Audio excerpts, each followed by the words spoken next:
Nous sommes venus ce matin dire merci au président du Faso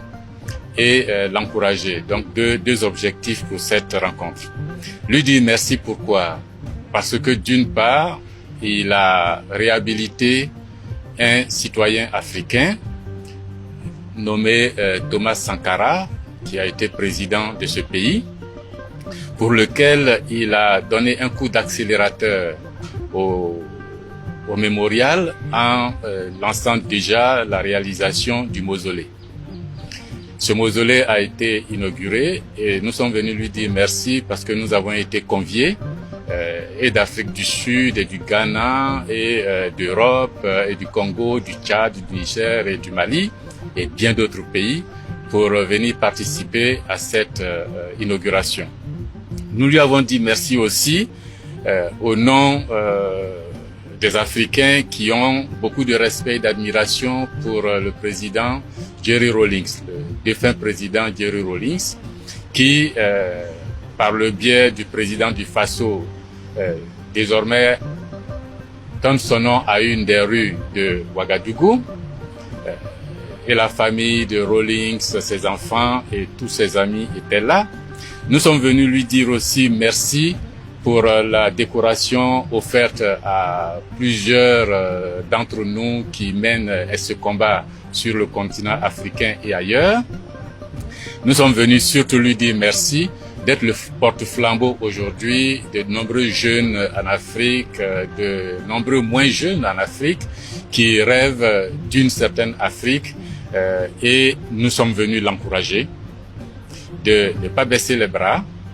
de continuer à construire une armée solide pour le Burkina Faso en liaison avec les pays de l'AES, j'ai dit le Niger et le Mali,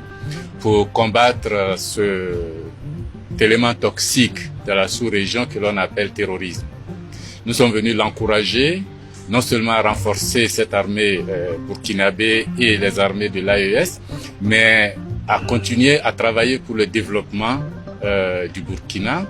à continuer à orienter les investissements vers les besoins cruciaux de la population du Burkina. Nous sommes venus l'encourager à transmettre ce message-là aux autres pays, aux autres chefs d'État de l'AES et surtout de leur dire qu'ils ne sont pas seuls, que par le passé, l'Afrique est restée indifférente lorsque les menaces ont commencé à planer sur Patrice Lumumba. Nous regrettons aujourd'hui. Par le passé, l'Afrique est restée relativement indifférente et le monde lorsque les menaces ont plané sur le président Thomas Sankara, que nous ne resterons pas indifférents par rapport à toutes les menaces qui pèsent sur ce que nous croyons être une révolution dans les pays de l'AES. De transmettre aux autres chefs d'État qu'il y a de nombreuses personnes en Afrique, des jeunes, des intellectuels, des cinéastes, des hommes de culture et des hommes d'action qui, sur le continent, sont à la disposition de cette dynamique. Qu'à tout moment, en cas de besoin, en cas de nécessité, qu'ils n'hésitent pas, lui, le président du Faso et ceux du Burkina, du Mali et du Niger, à faire appel